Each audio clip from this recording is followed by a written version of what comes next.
الحمد لله رب العالمين، نحمده ونستعينه ونؤمن به ونتوكل عليه، ونعوذ بالله من شرور أنفسنا ومن سيئات أعمالنا، من يهده الله فلا مضل له ومن يضلل فلن تجد له وليا مرشدا. اللهم صل على محمد وعلى آل محمد كما صليت على إبراهيم وعلى آل إبراهيم إنك حميد مجيد. اللهم بارك على محمد وعلى آل محمد كما باركت على إبراهيم وعلى آل إبراهيم إنك حميد مجيد. أما بعد فإن خير الحديث كتاب الله، وخير الهدي هدي محمد صلى الله عليه وسلم، وشر الأمور محدثاتها، وكل محدثة بدعة، وكل بدعة ضلالة، وكل ضلالة في النار. يا أيها الذين آمنوا اتقوا الله حق تقاته ولا تموتن إلا وأنتم مسلمون. സ്നേഹം നിറഞ്ഞ സത്യവിശ്വാസികളെ, വിശ്വാസിനികളെ, ലോകരക്ഷിതാവും പ്രപഞ്ചങ്ങളുടെ പരിപാലകനുമായ അല്ലാഹുവിന്റെ ആജ്ഞകളും നിർദ്ദേശങ്ങളും ജീവിതത്തിന്റെ എല്ലാ മേഖലകളിലും പാലിക്കണമെന്ന് ഉണർത്തുകയാണ്, ഓർമ്മപ്പെടുത്തുകയാണ്. റഹ്മാനായ റബ്ബ് നമ്മുടെ ഈ കൂടിച്ചേരൽ ഉഖ്റവിയായ ലോകത്ത് അവർ നന്മകൾ ലഭിക്കുന്ന അമലുകളിൽ ഉൾപ്പെടുത്തി അനുഗ്രഹിക്കുമാറാകട്ടെ. പ്രിയപ്പെട്ട സത്യവിശ്വാസികളെ, മനുഷ്യൻ ഇഹലോക ജീവിതത്തിൽ അമിതമായ പ്രാധാന്യം നൽകുകയും പരലോകത്തെ ആ ഒരു ജീവിതത്തെ അവഗണിക്കുകയും ചെയ്യുന്നു എന്ന കാര്യം അതൊരു യാഥാർത്ഥ്യമാണ്.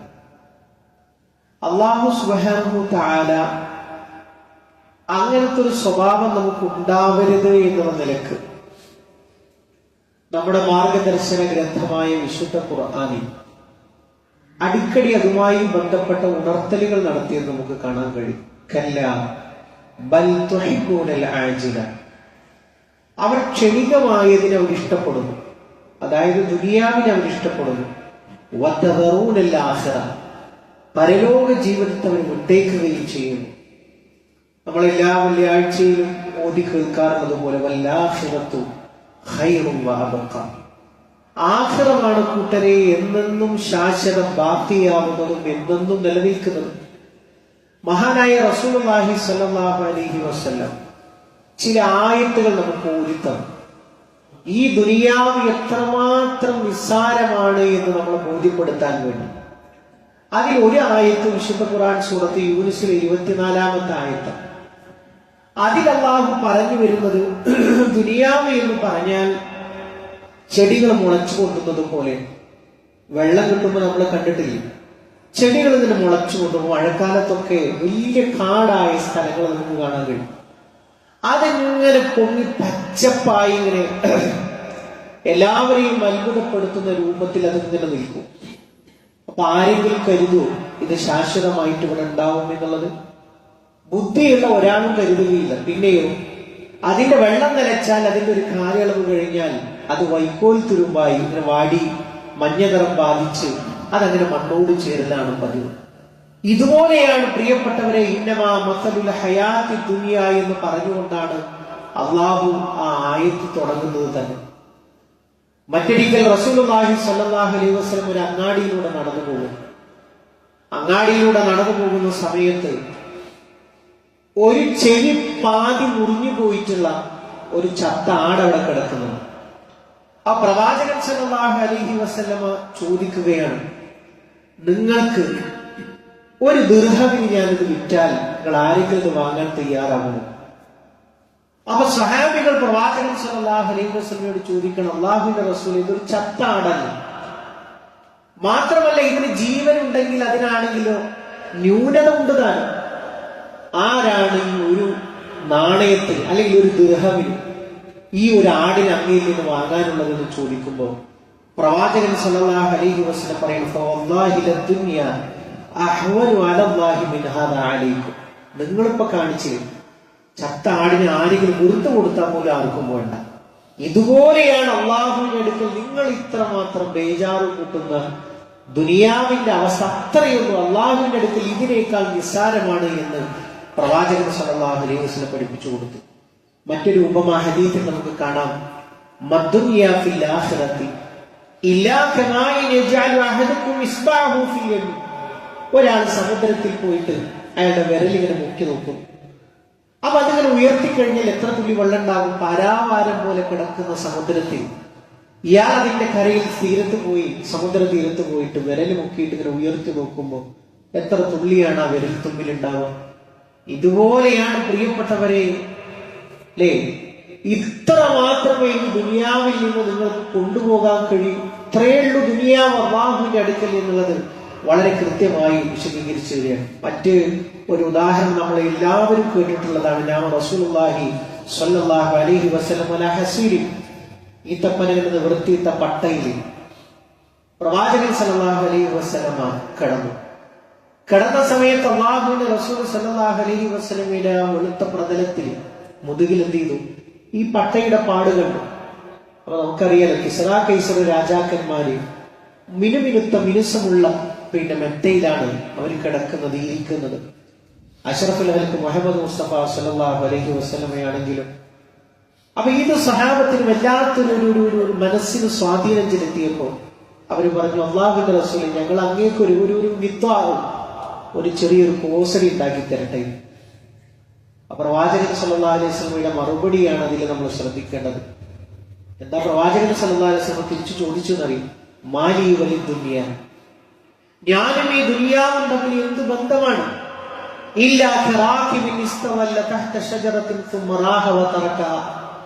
ഒരാൾ വഴിമന്തി വാഹനം ഓടിച്ചു പോകുമ്പോ, നടന്നു പോകുമ്പോ വല്ലാതെ ഉഷ്ണിച്ചപ്പോ ഒരു മരത്തിന്റെ തണലിൽ കയറി ഒരാൾ അല്പനേരം നിന്നു. ക്ഷീണമൊക്കെ മാറി അയാൾ ആ സ്ഥാനം ഉപേക്ഷിച്ച് യാത്ര തുടരുകയും ചെയ്തു. ഇതുപോലെയല്ലയോ ഞാനും ദുനിയാവും തമ്മിലുള്ള ബന്ധം എന്ന് പറയുമ്പോൾ പ്രിയപ്പെട്ട മുഅ്മിനീങ്ങളെ ഒന്ന് ആലോചിച്ചു നോക്കൂ. എത്രമാത്രം നമ്മൾ ടെൻഷൻ അടിക്കുന്നു, വേദന അനുഭവിക്കുന്നു, പ്രയാസങ്ങൾ, ആശങ്കകൾ. നമ്മളെ സംബന്ധിച്ചിടത്തോളം ഭാവിയെ കുറിച്ചുള്ള നമ്മളുടെ ആശങ്കകളെ കുറിച്ച് നമ്മളൊന്ന് ആലോചിക്കേണ്ടതാണ്. അല്ലാഹു സുബ്ഹാനഹു വ തആല പറയുന്ന ഒരു കാര്യം എന്ന് പറയുന്നത്, കുല്ലു നഫ്സിൻ ദായിഖത്തുൽ മൗത്ത് വഇന്നമാ തുവഫൗന ഉജൂറകും യൗമൽ ഖിയാമ. എല്ലാ നഫ്സും മരണം ആസ്വദിക്കുക തന്നെ ചെയ്യും. വഇന്നമാ തുവഫൗന ഉജൂറകും യൗമൽ ഖിയാമ. ഖിയാമത്തിലാണ് നിങ്ങൾക്ക് നിങ്ങളുടെ കൂലികൾ പൂർത്തിയായി നൽകുന്നത്. എന്നിട്ട് അല്ലാഹു പറയാം, പ്രിയപ്പെട്ടവരെ നമ്മൾ ശ്രദ്ധിച്ചു കേൾക്കണം. എന്താ അല്ലാഹു സുബ്ഹാനഹു വ തആല പറയുന്നത്?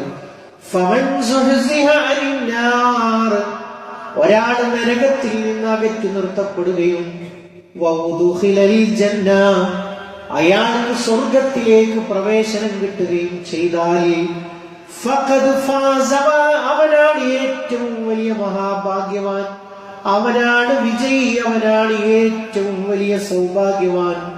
എന്നിട്ട് അല്ലാഹു ആയത്ത് അവസാനിപ്പിക്കുന്നത്, വമൽ ഹയാത്തുദ് ദുനിയ ഇല്ലാ മതാഉൽ ഗുറൂർ. ദുനിയാവിലെ ജീവിതം എന്ന് പറയുന്നത് ഒരു ചതിക്കുന്ന വിഭവം മാത്രമാകുന്നു. നമ്മൾ കുറെ ഓടി നോക്കുക അതിന്റെ പിന്നാലെ. പക്ഷെ നമ്മൾ ഓടിയിട്ട് നമുക്ക് ലക്ഷ്യത്തിൽ ഫിനിഷിംഗ് പോയിന്റിൽ എത്താൻ കഴിയില്ല. കഴിയൂ പ്രിയപ്പെട്ടവരെ? നമ്മുടെ ഈ കണ്ട ആയുസ് വെച്ച് നമ്മൾ ദുനിയാവ് നമ്മൾ കുറെ ഓടിയിട്ടുണ്ടല്ലോ. എത്ര ആഗ്രഹങ്ങൾ നമ്മളിതിൽ പൂർത്തിയാക്കിയിട്ടുണ്ട്. എന്നിട്ട് പൂർത്തിയാക്കിയ ആഗ്രഹങ്ങളിൽ വല്ല സമാധാനത്തോടെ നമുക്ക് ജീവിക്കാൻ കഴിയുന്നുണ്ടോ? അല്ലേ? അങ്ങനെ ദുനിയാവ് നേടാൻ കഴിഞ്ഞിരുന്നുവെങ്കിൽ നമ്മുടെ നാട്ടിൽ ഒരു ആശുപത്രിയും വരേണ്ടെന്ന് ആവശ്യമില്ല. എല്ലാവർക്കും സമാധാനപൂർണമായ ജീവൻ ദുനിയാവിലുണ്ടെങ്കിലും സമ്പന്നനും അല്ലാഹു ഈ ദുനിയാവിനെ സംവിധാനിച്ച ഒരു സംവിധാനം ആലോചിച്ചു നോക്കും. പക്ഷെ ഇതൊന്നുമല്ല പ്രിയപ്പെട്ടവർ, ഇതൊക്കെ ചിരിയും കളിയും തമാശകളും മാത്രമാണ്. ദുനിയാവിലെ അല്ലാഹു അങ്ങനെയാണ് അതിനെ ഭംഗി കൂട്ടി വെച്ചിരിക്കുന്നത്. അതിൽ നിന്ന് ഒരാൾക്ക് വേറിട്ട് പോരാൻ തോന്നും. ഒരാൾക്ക് ചോദിക്കണം, വെച്ചാലും ആരെങ്കിലും പറയും, ശരി ഞാനൊക്കെ റെഡിയായിട്ടായിരിക്കുന്നത്, നമ്മൾ പറയില്ലേ, ഒരു യാത്രക്ക് ഞാൻ നാളെ ഒരു 10 മണിക്ക് കാർ കൊണ്ട് വരാം, ഒന്നിച്ചു പോകാം. അപ്പൊ എടാ ഞാൻ ഇവിടെ എത്തി, കാറുമായിട്ട് വന്നു, ശരി നമുക്ക് പോകാം. അതുപോലെ പോകാം എന്ന് പറയാൻ മരണത്തെ കുറിച്ച് നമുക്കാവുമോ പ്രിയപ്പെട്ടവരെ? നമുക്കാവില്ലല്ലോ. അപ്പോഴും നമ്മൾ പറയും. അങ്ങനെയൊക്കെ നമുക്കിത് വിട്ടേച്ചു പോകാൻ പറ്റൂ? കുട്ടികളുടെ അവസ്ഥ, ഭാര്യയുടെ അവസ്ഥ നിനക്കറിയില്ലേ? ഉമ്മ ഇട്ട് അവർക്ക് വയ്യ. പക്ഷെ പ്രിയപ്പെട്ടവരെ, അല്ലാഹുവിന്റെ അലംഘനീയമായ ഒരു തീരുമാനം, അത് നമ്മൾ ഇഷ്ടപ്പെട്ടാലും ഇഷ്ടപ്പെട്ടിട്ടില്ലെങ്കിലും അത് നമ്മളെ പിടിച്ചു കൊണ്ടുപോവുക തന്നെ ചെയ്യും. അതുകൊണ്ട് പ്രിയപ്പെട്ടവരെ, നമ്മളെ സംബന്ധിച്ചിടത്തോളം ഈ ഒരു ഇഹലോകത്തിനല്ല നമ്മൾ പ്രാധാന്യം നൽകേണ്ടത്. പിന്നെയോ എന്നെന്നും വല്ലാഖിറത്തു ഖൈറുൻ വഅബ്ഖാ എന്ന് വിശുദ്ധ ഖുർആൻ ആവർത്തിച്ച് നമ്മളെ ഓർമ്മപ്പെടുത്തിയിട്ടുള്ള ആ പരലോക ജീവിതത്തിനാണ് നമ്മൾ പ്രാധാന്യം കൊടുക്കേണ്ടത്. ഇനിയും പ്രിയപ്പെട്ടവരെ, നമ്മളെ സംബന്ധിച്ചിടത്തോളം വളരെ ഗൗരവത്തോടുകൂടി നമ്മൾ ആലോചിക്കേണ്ടുന്ന ഏതാനും ചില പോയിന്റുകൾ പറയാം. നമ്മൾ ഇഹലോകത്തിന് വേണ്ടി ജീവിക്കുന്നവരാണോ എന്ന് ചോദിക്കാൻ വേണ്ടി, അല്ലെങ്കിൽ അത് മനസ്സിലാക്കാൻ വേണ്ടി, ഞാൻ അത്തരക്കാരനാണോ എന്ന് നോക്കാൻ വേണ്ടി ചില കാര്യങ്ങൾ പറയാം. അതിൽ ഒന്നാമത്തെ ഒരു കാര്യം എന്ന് പറയുന്നത് പ്രിയപ്പെട്ടവരെ, ചില അടയാളങ്ങൾ വെച്ചിട്ട് ഞാൻ പാരത്രിക ഭവനത്തിനാണോ അതല്ല ഈ ദുനിയാവിലെ ജീവിതത്തിനാണോ താല്പര്യം കാണിക്കുന്നത് എന്നറിയാൻ വേണ്ടി ചില അടയാളങ്ങൾ ഞാൻ പറഞ്ഞു തരാം. അതിൽ ഒന്നാമത്തെ കാര്യം എന്ന് പറയുന്നത് നമ്മുടെ അധ്വാന സമയം. നമ്മൾ അധ്വാനിക്കുന്ന സമയം ഏറ്റവും കൂടുതൽ ഏത് മേഖലക്ക് ചെലവഴിക്കുന്നു എന്നുള്ളത് നമ്മളൊന്ന് നോക്കുക. എന്റെ അധ്വാന സമയത്തിലെ ഏറ്റവും കൂടുതൽ സമയം ഉറങ്ങുന്നത് വരെ ഫോൺ എടുക്കാതെ അതിന്റെ എല്ലാ കാര്യങ്ങളും ആലോചിച്ച്, അല്ലേ? ഒരു ആശുപത്രിയിൽ ചെന്നാൽ അവിടെ ഒന്ന് വർത്തമാനം പറയാൻ സമയമില്ല, അതല്ലെങ്കിൽ ഭാര്യയുമായിട്ട് അല്ലെങ്കിൽ മക്കളുമായിട്ട് ഒന്നിനൊരു സമയമില്ല. അപ്പൊ ഇങ്ങനത്തെ ഒരു പ്രശ്നം നമ്മൾ അനുഭവിക്കുന്നുണ്ട്. ഏത് മേഖലക്കാണ് ഏറ്റവും കൂടുതൽ നമ്മൾ സമയം ചെലവഴിക്കുന്നത് എന്ന് നോക്കുക. നമ്മൾ ആ അഖിലുകാരിൽപ്പെട്ടവരാണ്.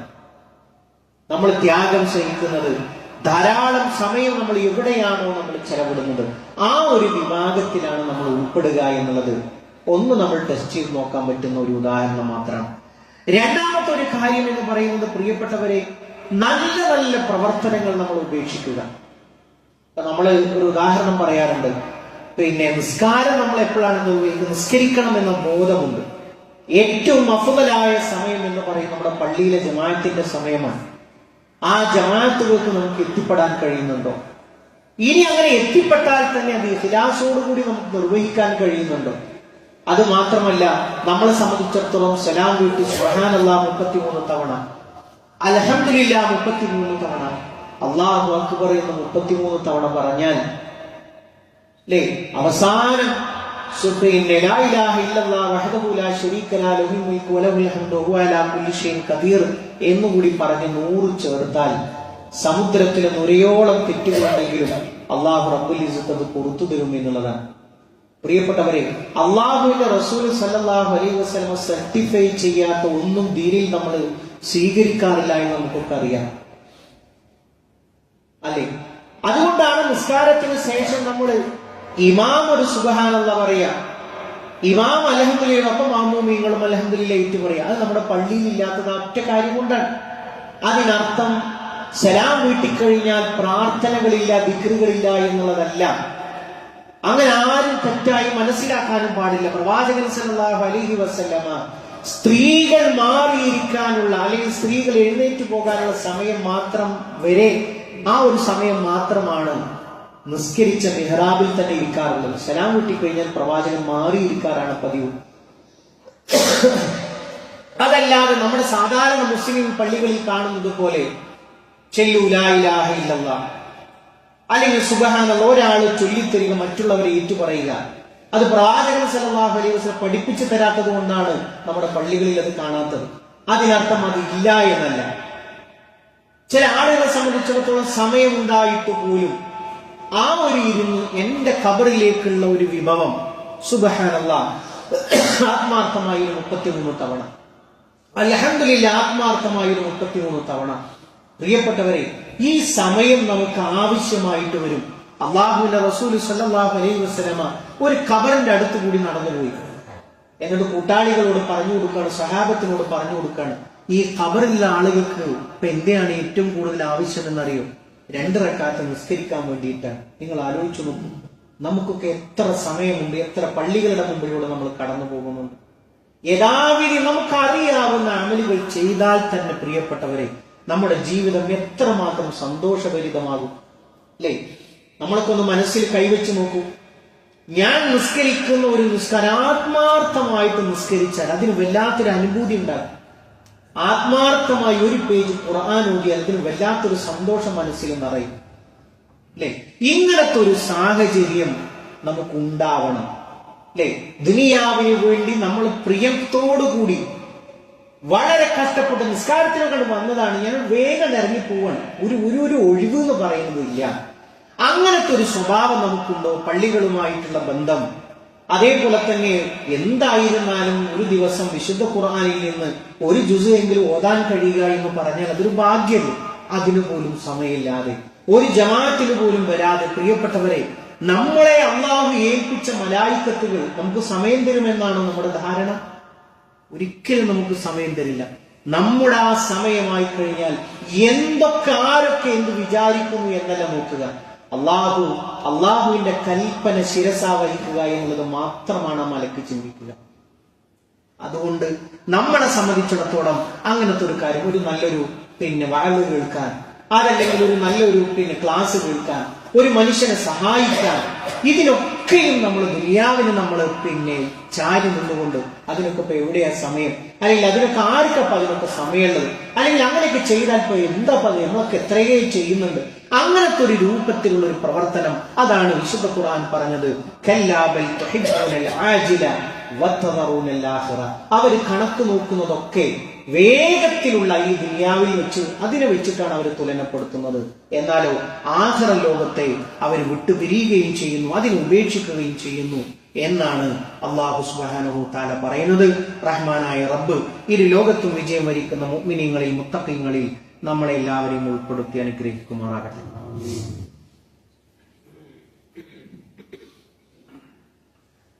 അൽഹംദുലില്ലാഹി റബ്ബിൽ ആലമീൻ വസ്സലാത്തു വസ്സലാമു അലാ റസൂലിഹിൽ അമീൻ വഅലാ ആലിഹി വസഹ്ബിഹി അജ്മഈൻ അമ്മാ ബഅദ്. പ്രിയപ്പെട്ട സത്യവിശ്വാസികളെ, വിശ്വാസിനികളെ, ഒരിക്കൽ കൂടി അള്ളാഹുവിന്റെ ആജ്ഞാ നിർദ്ദേശങ്ങൾ ജീവിതത്തിന്റെ എല്ലാ മേഖലകളിലും പാലിക്കണമെന്ന് ഉണർത്തുകയാണ്, ഓർമ്മപ്പെടുത്തുകയാണ്. 2 കാര്യങ്ങളാണ് നമ്മൾ ദുനിയാവിനാണോ ആഖിറത്തിനാണോ പ്രാധാന്യം നൽകുന്നത് എന്ന് പരിശോധിക്കാൻ 2 അടയാളങ്ങൾ പറഞ്ഞു. ഒന്നാമത്തെ അടയാളം എന്ന് പറയുന്നത് നമ്മളുടെ അധ്വാന സമയം ഏത് മേഖലയിലാണ് കൂടുതൽ നമ്മൾ ചെലവഴിക്കുന്നത്. രണ്ടാമത്തെ ഒരു കാര്യം, ദുനിയാവിനെ വിചാരിച്ചുകൊണ്ട് നല്ല നല്ല ഇബാദത്തുകൾ നമ്മൾ ഉപേക്ഷിക്കുന്നുണ്ടോ എന്നുള്ള ഒരു അടയാളമാണ് നമ്മൾ രണ്ടാമതായിട്ട് പറഞ്ഞത്.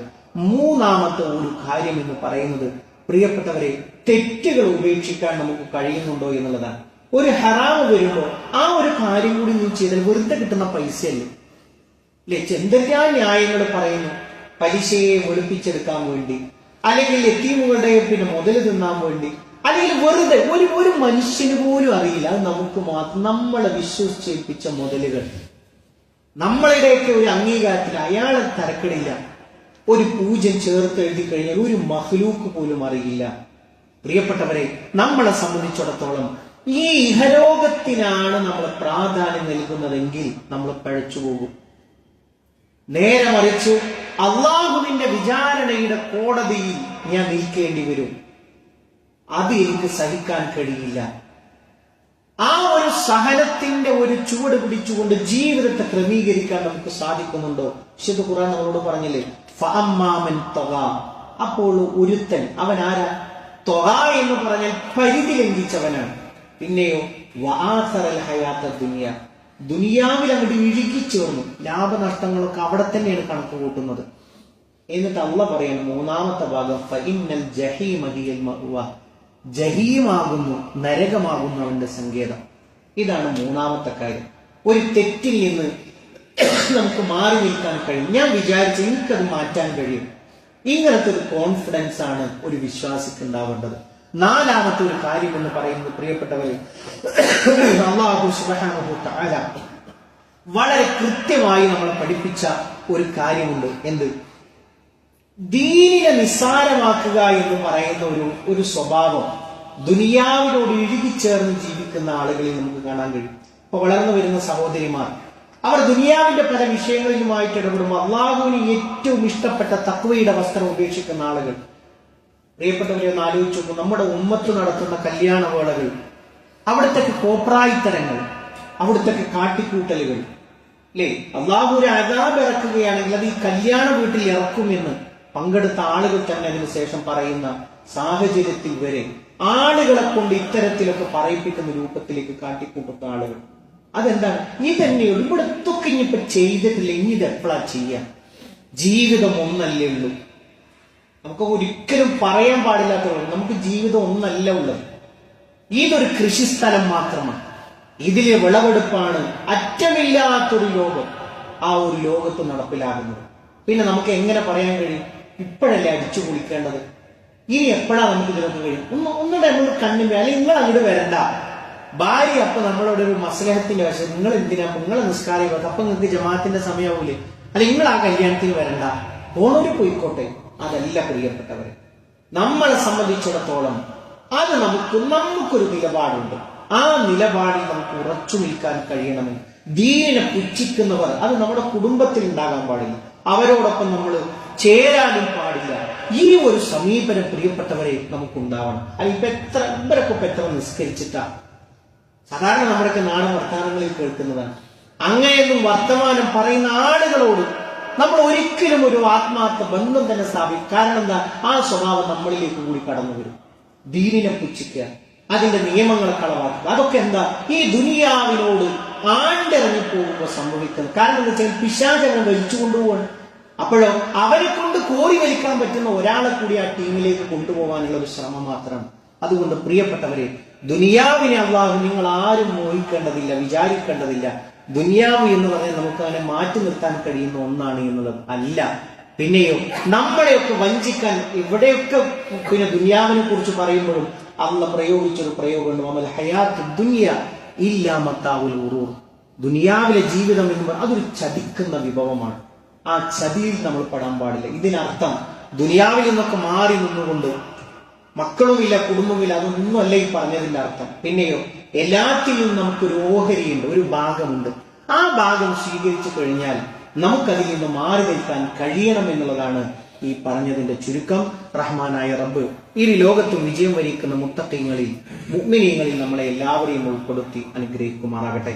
ഇതേപോലെ അവന്റെ ജന്നാത്തുൽ ഫിർദൗസ് ഒരുമിച്ചിരിക്കാനുള്ള ഭാഗ്യം നൽകി അള്ളാഹു നമ്മളെല്ലാവരെയും അനുഗ്രഹിക്കുമാറാകട്ടെ. അള്ളാഹുവെ, ഞങ്ങളുടെ കൂട്ടത്തിലെ രോഗങ്ങളെ കൊണ്ട്, മാറാവേദനകളെ കൊണ്ട് കഷ്ടപ്പെടുന്ന ആളുകൾക്ക് ശിഫാവിന് ആജില് നീ പ്രദാനം ചെയ്യണമേ റഹ്മാനെ. അള്ളാഹുവെ, ഞങ്ങളുടെ കുടുംബ ജീവിതത്തിൽ സന്തോഷത്തെ നീ പ്രദാനം ചെയ്യണമേ റഹ്മാനെ. അള്ളാഹുവെ, സ്വാലിഹായ മക്കളെ ഞങ്ങൾക്ക് നീ പ്രദാനം ചെയ്യണമേ റഹ്മാനെ. അള്ളാഹുവെ, ഞങ്ങളുടെ ഇണകളിൽ കൺകുളിർമയെ നീ പ്രദാനം ചെയ്യണമേ റഹ്മാനെ. അള്ളാഹുവെ, ഞങ്ങളുടെ മാതാപിതാക്കൾക്ക് നീ പുറത്തു കൊടുക്കണമേ റഹ്മാനെ. അല്ലാഹുമ്മ ഗ്ഫിർ ലിൽ മുഅ്മിനീന വൽ മുഅ്മിനാത്ത് വൽ മുസ്ലിമീന വൽ മുസ്ലിമാത്ത് അൽ അഹ്യാഇ മിൻഹും വൽ അംവാത്ത് ഇന്നക മുജീബുദ് ദഅവാതി യാ ഖാദിയൽ ഹജാത്ത്. അല്ലാഹുമ്മ അജിർനാ മിനൻ നാർ, اللهم اجرنا من النار.